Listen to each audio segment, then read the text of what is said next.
And I thought, oh, great, I have actually killed myself with out-of-body travel. and now my poor wife's going to work away in the morning with this idiotic corpse beside her. And and then suddenly I saw my father mowing the lawn as he had been wont to do when I was a child. And he looked over his shoulder and said, when are you going to come help me? That got me back into my body, toot sweet.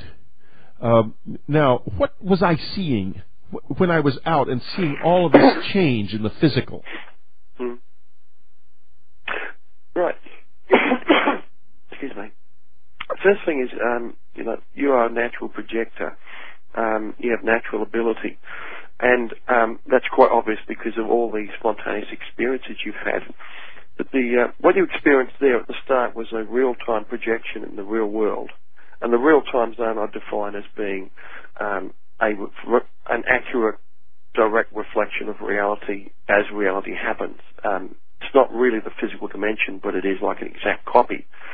And what I think the shimmering field, how you described it, that sticky stuff you found around the trees that you peeled off, is probably like the life force of the trees, the life force which is around all living things.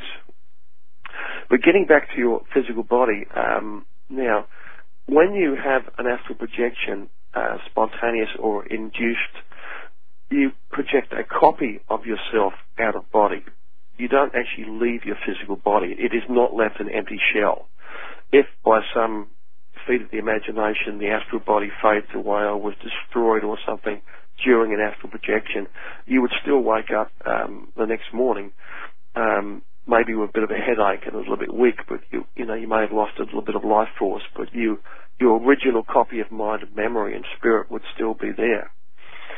Now, here's a little problem. When you have an astral projection, there is something which I've termed the mind split effect occurs, and your projected double exits your physical body and is then recording experience memories independently in energy form. Your physical body can still be awake at that time and possibly usually paralyzed, and will also be recording experience memories independently. Now, your dream mind can also be active at the same time, which means you can have 3 different memory sets for the same time, all trying to download into the same wrinkle in the brain, which causes a lot of problems, the memory download. Now, but very quickly to the point of the reason why you could not get back into your physical body is when you first fall asleep and have an astral projection, you're in a very light state of asleep, which is required for an astral projection, either a tranced or altered state, or which is very much like the sleep state. Now, when you try and get back in, if the physical body and mind has fallen into a deeper level of sleep, the projected double will not be able to wake it up when it comes back, and now it must wake it up slightly in order to be able to reintegrate. The sleep state is required for the projected double to be generated, but the physical body's got to be awakening or partly awake for it to be able to reintegrate. So if you fall into a deeper level of sleep, the astral body is effectively locked out for the duration until the physical body actually wakes up. Now, the other aspect, you said you saw your father mowing the lawn, was most probably from the dream mind, and that seems to have got your attention and woken you up, and which then allowed reintegration to occur instantly, and also allowed you to retain the memory. And parts of it you'll see here. You've got a part dream memory of your father mowing the lawn, part real-time projection, all mixed up into one experience, which is the norm. That's what normally happens.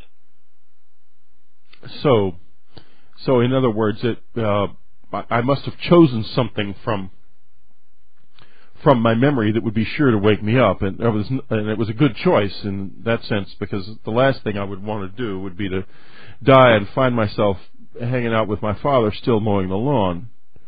Yeah, I think you were called then to do something. Your father called you to come and help you, and that seems to have triggered you to wake up, right? Which allowed you to remember the experience. Well, I've often thought that he might have been having a pretty hot time in the afterlife. He had Dad was a politician at a time in Texas when it was hard to do that, not do some things you might later regret. Let me put it that way, without going into any detail. So possibly, I've always thought maybe the old man has had a difficult time in the afterlife. What happens to people who do things that are wrong? Robert, do you ever see any of the consequences of that? What happens to our souls? Do you know? Yes, I have a fair idea, Whitley. I've been to a number of the heavenly realms, you might call them. Damn it, listening to you say it, I believe you have. Go ahead. Yes, I have. I give some of the experiences in my books, and some of the visits I've made to areas like that. And there's quite a number of stories I give on my website. There's a huge amount of material there on astraldynamics.com. Stories like this where I've visited afterlife areas, and what it comes to me is that everybody that dies, it's not the same for everybody. The afterlife experience varies a lot depending upon who you are and what sort of baggage you take with you when you pass over, and depending on your state of mind.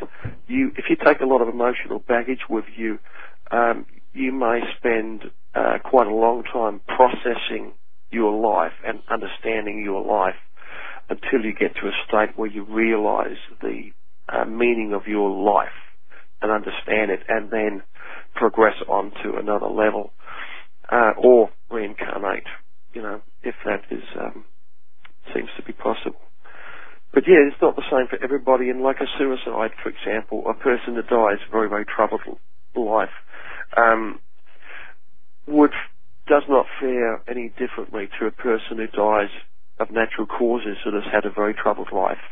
There seems to be no particular laws there that penalise people for anything. It's just a matter of what you take with you. I mean, if you're a good person and you die a balanced, happy person, the afterlife process is very different. It's you don't have a lot of processing to do, and you go on to one of the heavenly realms and progress from there. Whereas a lot of people, if they had trouble, they will often spend time in astral, I call them astral recovery areas, and in these areas people work through the aspects of their life that trouble them.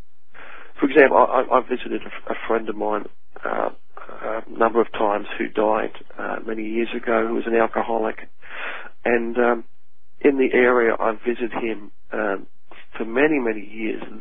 He is in this little room in like a hospital, and in the room he is floating in a big bathtub full of beer, and he is perpetually drunk, and and is having a very difficult time processing his life and understanding things. And can you help him? And his deceased mother. Can you help him? I've been there and I've tried.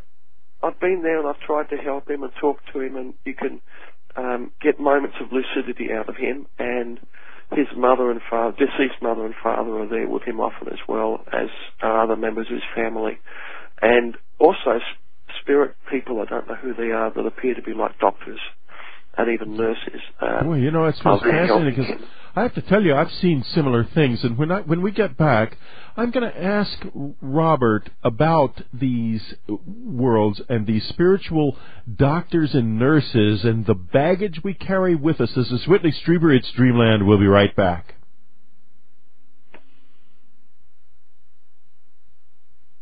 This is Whitley Strieber. It's Dreamland. We're talking with Robert Bruce, a wonderful book, Mastering Astral Projection, 90-Day Guide to Out-of-Body Experience. And we're talking mostly about the worlds we live in. These are very real worlds. Make no mistake, they are worlds you know well, and that you have a right to participate in, an absolutely inalienable right that you've walked away from.